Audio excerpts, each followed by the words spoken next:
Todos los días, millones y millones de productos cruzan los océanos. Pero ¿alguna vez nos hemos preguntado qué es lo que hace posible que todo ese comercio, simplemente funcione? Hay un motor, casi invisible, que lo impulsa todo: el seguro marítimo. Y hoy vamos a contar la increíble historia de cómo nació esta industria que, la verdad, es fundamental. Y la historia arranca con una pregunta que parece increíble, ¿no? ¿Cómo es que el lugar más importante para los seguros a nivel mundial no nació en un banco ni en una megacorporación, sino en una cafetería? Una simple cafetería en Londres en el siglo XVII. A ver, vamos a meternos de lleno en esta historia. Para entenderlo, tenemos que viajar en el tiempo. Imaginen el lugar. Huele a café recién hecho, hay murmullo de gente, pero lo que de verdad se estaba cocinando ahí eran negocios que cambiarían el mundo, oportunidades comerciales a una escala global. A ver, pongamos algo de contexto. A mediados del siglo XVII, Londres era el centro del mundo comercial. Y con tanto barco yendo y viniendo, surgió un problema gigante: el riesgo. ¿Qué pasaba si un barco se hundía? Y aquí es donde aparece nuestro protagonista, Edward Lloyd's. Su cafetería, que abrió a finales de ese siglo, se volvió el punto de encuentro para todos los que tenían que ver con el mar. Y lo que empezó como un simple boletín de noticias, el Lloyd's List, allá por 1734, explotó. Se convirtió en un registro para clasificar barcos, y para 1779 ya tenían la primera póliza de seguro estándar del mundo. O sea, una evolución rapidísima que puso los cimientos de toda la industria que conocemos hoy. Pero sigamos con la pregunta: ¿por qué una cafetería? Simple, porque no era solo un lugar para tomar café. Pensemos en ello más como un club súper exclusivo. Ahí se juntaban los dueños de los barcos, los capitanes, los comerciantes, e intercambiaban la información más valiosa que se puedan imaginar: qué barcos eran seguros, qué rutas eran peligrosas. En una época sin WhatsApp, sin Internet, esa información era literalmente oro. Era la base para decidir si un negocio era una buena idea o un desastre a punto de ocurrir. Y aquí viene un punto clave, que a veces confunde un poco. Lloyd's de Londres no es una compañía de seguros como tal. No es que uno va y le compra una póliza a Lloyd's, es un mercado. Imaginen un mercado de agricultores, pero en vez de frutas y verduras, lo que se vende es seguridad. Hay distintos puestos, que aquí se llaman sindicatos, y cada uno asume una parte del riesgo a cambio de la prima. Así que no es una sola tienda, es un gran ecosistema de gente dispuesta a cubrir riesgos, todos operando bajo el mismo techo y con las mismas reglas. Claro, para que un mercado así, que se basa en promesas de si algo malo pasa, yo pago, funcione, se necesitan reglas, y no cualquier regla. Reglas de oro, inquebrantables. Principios que se construyeron sobre una sola cosa: la confianza absoluta.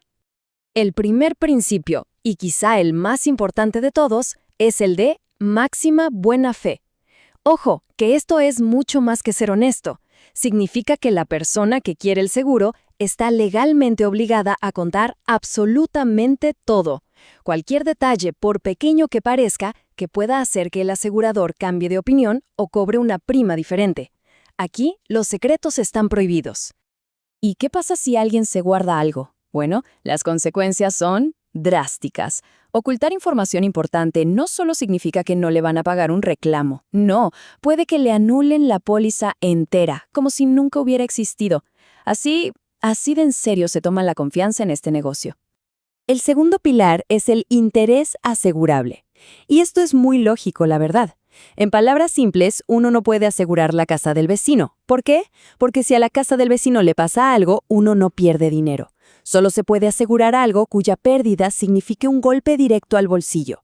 Esto es lo que evita que el seguro se convierta en una especie de apuesta. Tiene que haber un interés económico real. Muy bien, ya vimos los principios del contrato. Ahora, vamos a un concepto que es de película. Es una de las ideas más antiguas y dramáticas de todo el derecho marítimo. Una regla que nació, literalmente, de la desesperación en medio del océano. Imaginen la escena: una tormenta brutal en alta mar. El barco se está hundiendo, el agua entra por todos lados. El pánico. Y a veces, la única forma de salvar el barco y a la mayoría de la carga es hacer un sacrificio. Y ese sacrificio nos lleva a un concepto llamado avería cruesa. Es algo así como una solidaridad obligatoria. Piénsenlo, si el capitán, para salvar el barco, tiene que tirar por la borda, digamos, un contenedor lleno de televisores, ¿quién paga por esos televisores? ¿Solo el dueño? Pues no. La avería cruesa dice que como ese sacrificio salvó a todos los demás, entonces todos los demás tienen que pagar por él. La pérdida se reparte proporcionalmente entre el dueño del barco y los dueños de toda la carga que sí llegó a su destino.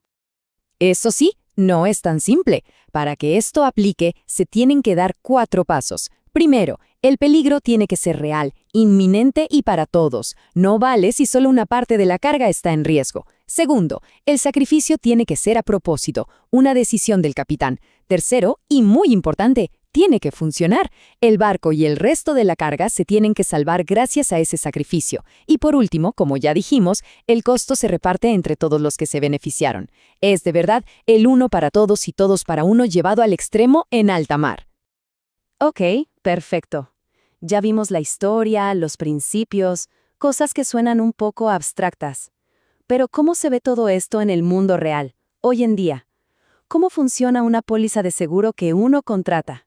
Bueno, vamos a decodificarlo. La verdad es que, durante siglos, entender una póliza de seguro era casi imposible. Estaban llenas de lenguaje antiguo y súper confuso. Así que, para poner un poco de orden, en 1982 se hizo una limpieza general y se crearon las famosas cláusulas del Instituto para Carga. Hoy, todo el mundo las conoce como cláusula A, B y C. Mucho, mucho más simple. Estas son las 3 grandes opciones. Y la diferencia clave no es solo que cubren, sino algo fundamental. ¿Quién tiene que probar qué? Pensemos en la cláusula A. Es la todo riesgo, la más completa. Aquí se parte de la base de que todo está cubierto. Si pasa algo, es la aseguradora la que tiene que demostrar que el daño ocurrió por una de las pocas cosas que están excluidas. Ahora, con la B y la C, es al revés. La carga de la prueba la tiene el asegurado. O sea, si la carga se daña, uno tiene que demostrar que fue por uno de los riesgos específicos que aparecen listados en la póliza. La C es la más básica. Cubre catástrofes grandes como incendios o hundimientos. La B es intermedia. Añade cosas como daños por agua de mar que entra al barco. Al final, la elección depende de qué tan valiosa es la carga y cuánto riesgo se quiere asumir. Y esto nos lleva a la letra pequeña, las exclusiones. Porque, seamos claros, ninguna póliza cubre absolutamente todo. Hay cosas que casi siempre quedan fuera. Por ejemplo, si el embalaje era malo o el desgaste normal de las cosas. También algo llamado vicio propio, que es básicamente cuando la mercancía se daña sola. Imaginen fruta que se pudre. Y mucho ojo, riesgos como guerras, huelgas o terrorismo casi nunca están en la póliza estándar. Para eso se necesita una cobertura especial y pagar un extra, claro. Ahora, ¿cómo se contrata esto? Pues hay 2 formas principales. La primera es una póliza por viaje. Sencillo, cubre un envío específico de un punto A a un punto B y ya está. Es ideal para alguien que no hace envíos muy seguido. La otra opción es la póliza abierta o flotante. Este es como tener un gran paraguas. Cubre automáticamente todos los envíos que una empresa haga durante un periodo, por ejemplo, un año. Para una empresa que importa o exporta constantemente, esta es por lejos la opción más práctica. Perfecto.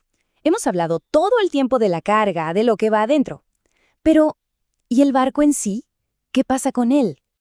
Bueno, para eso existe otro tipo de seguro, el de casco y maquinaria. La diferencia es muy clara. El seguro de carga protege al dueño de la mercancía. El seguro de casco, en cambio, protege al dueño del barco. Cubre los daños físicos al buque, ya sea por un choque, un incendio, piratería o incluso si se rompe el motor. Son 2 cosas totalmente diferentes, pero que se complementan. Y con esto cerramos el círculo. Miren qué viaje, de una simple cafetería en Londres a un sistema global súper complejo que mueve el mundo. El seguro marítimo ha sabido evolucionar para enfrentar piratas, guerras y todo tipo de desastres. La pregunta que queda flotando es, ¿qué sigue? En un mundo que ahora enfrenta cambio climático, ciberataques y nuevas tensiones políticas, ¿cuál será el próximo gran desafío para esta industria de siglos? ¿Cómo se va a adaptar para que el motor del comercio mundial no se detenga?